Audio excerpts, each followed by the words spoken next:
What's up guys, my name is Khan and we're back today in Logicbots, and it's been a long time since we've done a Logicbots episode, but I do want to actually finish this game because there are a few more levels to complete. Now, for those of you who haven't seen a Logicbots episode before, I encourage you to check them out. It's basically a game that's all about building automatic robots to complete different tasks. So we start with really basic line followers and move into more complicated obstacle courses and that sort of thing. And now we're into walking robots, which is very, very difficult to do. The blocks in this game are more like real parts, like hinges and stuff, rather than, you know, individual blocks. So rather than go through the walking robots, because I still haven't, you know, it's build a robot that can walk, and then build one that can actually walk and steer, and then build one that can walk and follow a line. So really they're all going to be very similar robots, but before we do that, I mean, I figure that's going to take a long time. So I figure we're going to go into the wall climb and build a robot that can climb a wall with suction power. I feel like this is going to be a really cool challenge, and I just really wanted to do it. So I figure we'll do this. It doesn't really matter. We can skip ahead, come back later, and it's all good. So in this one, pretty simple stuff. We got to build a Logicbot that can climb a wall. It must get its main body across the finish line marked on the wall. Okay, 55 seconds. Yeah, whatever. 1350. Complete the level without using an RC receiver. So we can use remote control, I guess. So I think what we'll do is we'll start with remote control and build it with a remote control receiver just to make sure we get the mechanics correct. And then once the mechanics are worked out and we know they work, we'll program it to be an automatic system and beat the level with that achievement. So view level, really simple. Start in front, go up the wall. Okay, so let's build ourselves a robot here. We'll just use the main body. Put some wheels on it. We'll slap an RC receiver on the back. Now, each RC receiver gives us 4 controls, like, 4 buttons that we can map. We'll probably need a couple of them. Really, I think the way to do this is just with 2 suction cups. So we'll have one that pushes out on a piston horizontally and another that goes up vertically on a piston. And I feel like if we alternate those, like the vertical one touches the wall automatically, and then, you know, we alternate with the horizontal one, I think we'll be able to make something that can kind of inchworm its way up the wall. So that's going to be the idea. So we'll have to use some linear pistons here and then some suction cups. So we'll start, I guess we can have one linear piston that's vertical. I don't think it's going to matter if they're offset. Like, I think we can have the other one next to it and it shouldn't be a big deal. So we'll just put a box piece here so we can mount another piston to it and put that piston like so. So pretty simple. The pistons will extend between 2 positions, and then we can put a suction cup on this one like that, and then a suction cup on this one like this.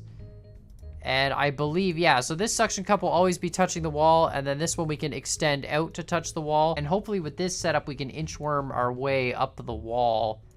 I mean, it might tilt.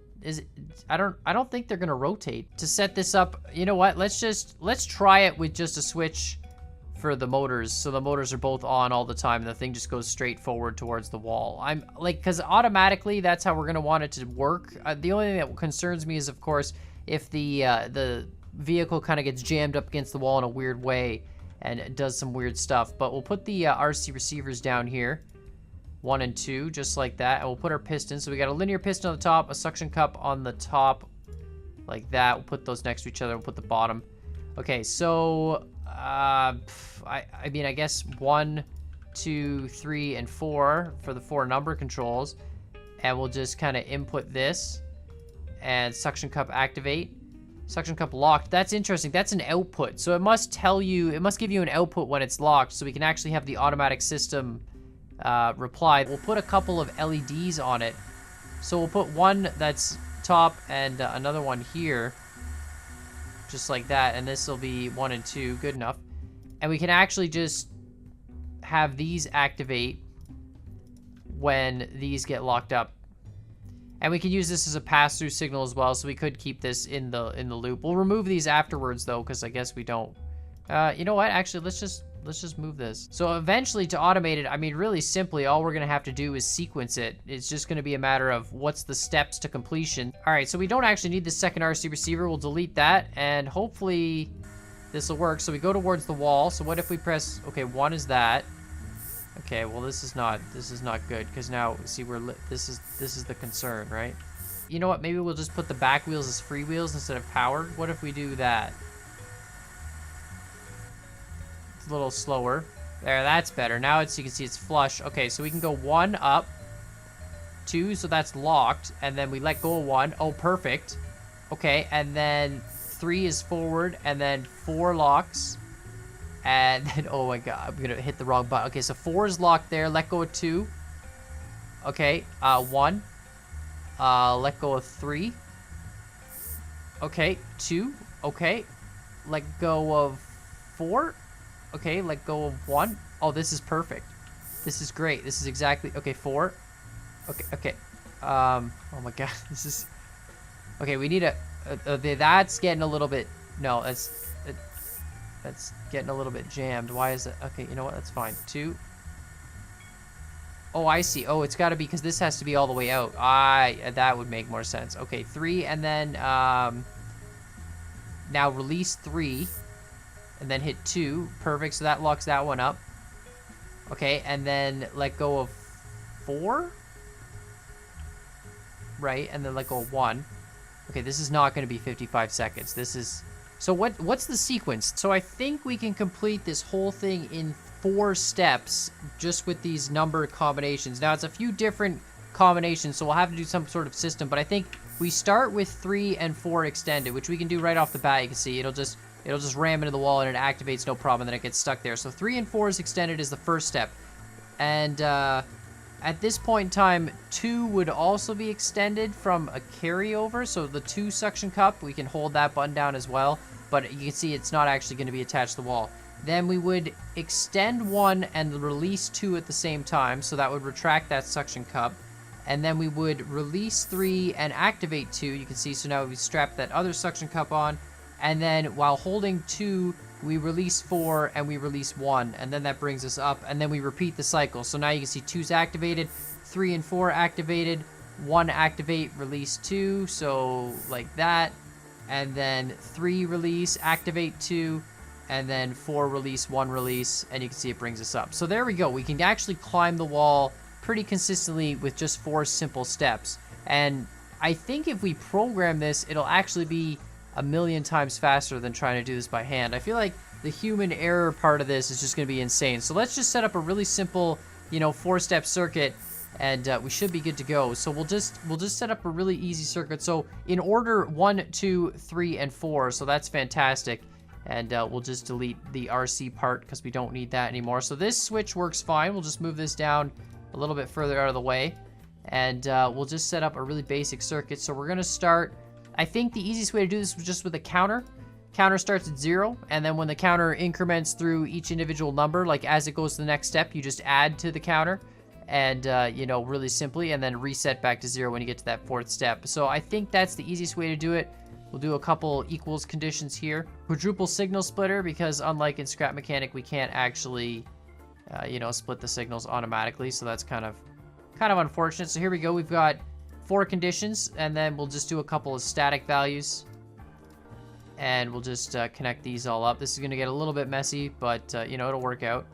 And then this will be like our 4 states, I guess, that we can use, and we'll just cycle through these states. So this will be equals 0, equals 1, equals 2, equals 3, right? So our counter, as it increments through 0, 1, 2, 3, you'll get states 0, 1, 2, 3, right? And that basically, and then the first state, this will trigger an add condition to the counter. So we'll need a large OR gate. Can we get a quadruple OR gate? Well, actually, we just need a triple OR gate, don't we? Yeah, triple OR gate. So this will be to add to the counter, right? So these 3 states, when they're done, they'll have to add 1 to the counter to go to the next state. And this final state is actually going to go to the reset bit on the counter, because it'll reset the counter back to 0 rather than add 1 to it, right? And then, of course, the other side of the reset is the start pulse. So when the whole creation is basically the equivalent of taking it off the lift in Scrap Mechanic, when you take the creation down, this resets the whole system, because it'll remember the previous counter value. So if you stop halfway through, you want to make sure that it'll reset right away. So this should be good just for our state side of things. Hopefully this is enough room to do the rest of the circuit stuff. I mean, we can always add more circuit space. One of the ways to do this would be to have, like, I guess a memory bit, like use a counter or something for each of these, and then each state could just add 1 to each counter or reset 1 to each counter. But I feel like the easier way to do this is just to have an OR gate for each of these, And basically, if the state needs it to be on, have that state trigger the OR gate. It should be instantaneous. There shouldn't be any delay. So it should just stay on if it's being held on between a few different states, if that makes any sense. So I'm hoping this will work. So anyways, in the first state, if we equal 1, we have to deploy 3 and we have to deploy 4, which is both of these, right? So we're going to need to do that, which means we got to split this signal. We also have to do some other stuff. So first state, we have to extend to 3, and we're gonna need more space for this. This is gonna get really messy really fast. So this is 3, right? And then we'll put like just triple OR gates on each one. It might be excessive, I don't even know. So in our first state, 3 is extended, 4 is extended, so we can go up here. We can go to the first position there, just like that. 4 is extended. Again, we'll just kind of run those close together. Okay, check. And then we transition to the next state when 4 gives us a locked signal.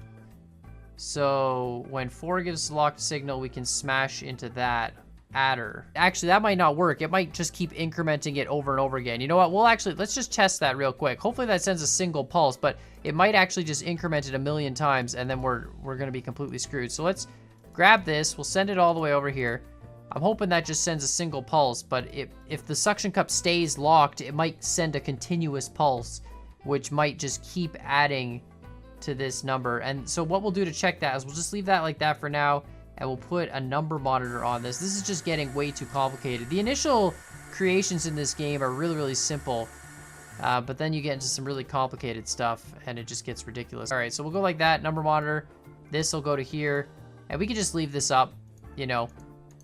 That way we know what state we're in the whole time, and we'll actually rename this. Number monitors and stuff are free, so this will be the state.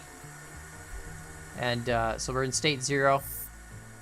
Oh, it does just increment at 1. Fantastic. So it's locked and it does just send a single pulse. So that's good. We can use that transition state. So this is actually going to be pretty easy. So state 1 is this one here. And in state 1, we need to maintain 3 locked, 4 locked, which is that stuff up there. Okay. So we'll maintain 3 lock and we maintain a 4 lock. And then this will delay. I don't know, let's try, I don't want 2 seconds, 3 seconds maybe? Let's try 3 seconds, and then can we send this back now? Okay, and across, and down, and this is just incredibly messy. That's so, okay, so you can see, so this will 3-second delay, so hopefully when we get to this state, it'll be a 3-second delay, and then send it across, and add 1 to this, and it seems like that one actually works. That's fantastic. Because then it instantly changes the state, and when it does, the delay disappears. Okay, so that's good. And then we can do the next state and the next state. So let's see. We should climb up 1 here, right? So boom. That's great. We're still in state 1, though. We're going to go to state 2? No. So I think, as per usual, I'm overcomplicating the entire situation, and I still think we need to use states and state systems.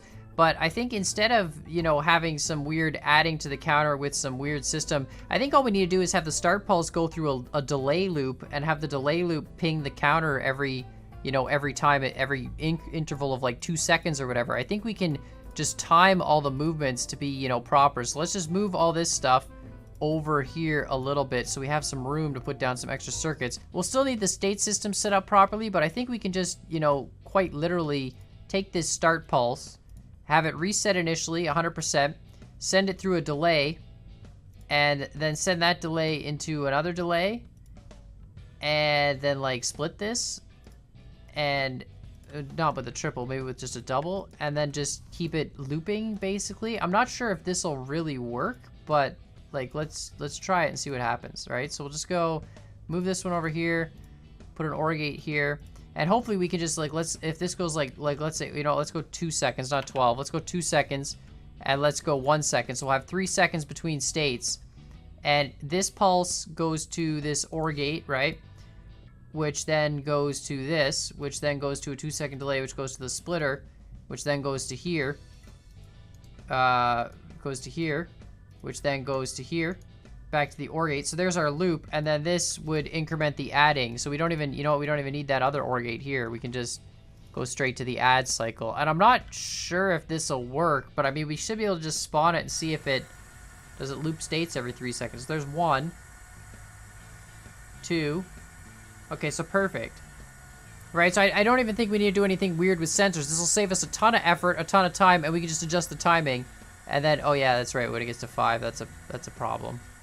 That's a problem. We needed to go back to 0. So of course it was another classic example of Khan overcomplicating the situation. So really simply, actually, we just need a delay signal on each state, because if this state, for example, is equal to 0, so the counter is equal to 0 and it has a 2-second delay, well, when this adds to the state, well, all of a sudden it's no longer equal to 0, so this actually becomes an off condition, and then it works out well. So it actually, you can see the condition just kind of cycles its way through. Now, of course, the only problem is how to stop it from cycling. So when we start in the right state. Actually, it should be good, because even if the counter increments all the time, it shouldn't matter, because when we start the system, the start pulse is going to reset the system back to a 0. So we'll always start fresh at 0 anyways, right here, and then we'll have 3 seconds to go to the wall while it's in state 0. So in state 0, we want 3 extended and 4 extended, and whatever else we need extended, which I don't really know what that is yet. So we'll go state 0 here,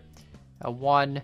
This is splitters going into splitters. It's not really that efficient, but you know what? It's fine. So this will be state 0. We'll run that over. Very, very difficult to see. State 1. Perfect. State 2. Perfect. And the final one here. All right, we'll run this one up. Excellent. Okay, so in state 0, we need 3 extended and 4 extended. So let's put down a couple of triple OR gates. Not really sure. We'll put these back down. We already deleted them once, but that's okay. Sometimes you just gotta overcomplicate things and then just look back and go, why are we making this so much more complicated than it needs to be? It could be a lot easier. So there we go.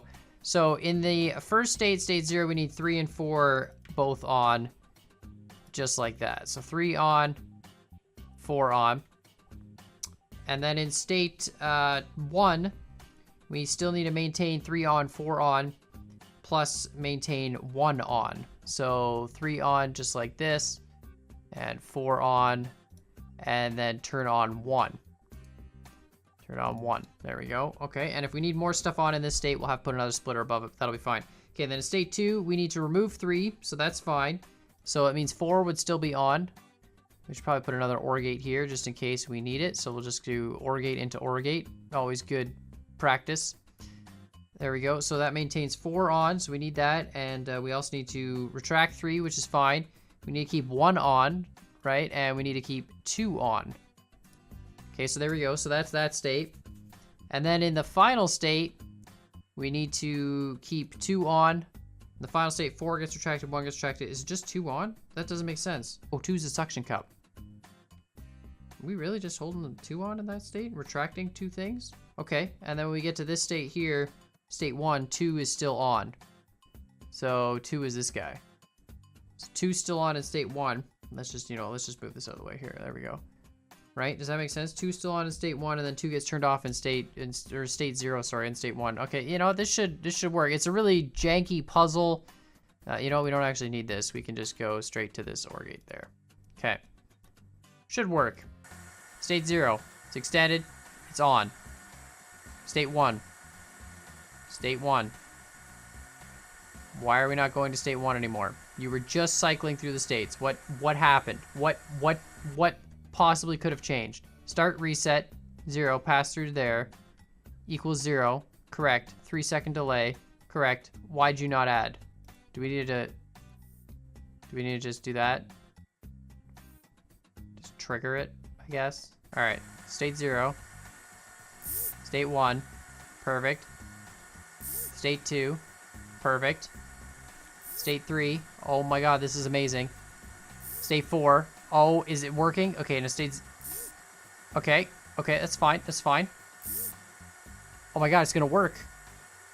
Okay, so now let's just speed it up. This is way too slow. Let's make these, so we'll just remove this connection again, because for some reason, or this one was the one that was screwed up. I can't believe this actually works. Finally, we're going to have a super, I don't think we're gonna get 55 seconds though, guys. I think it, maybe, should we, no, let's just be risky. Let's just risk it and go with 1 second delays. Let's see how this goes.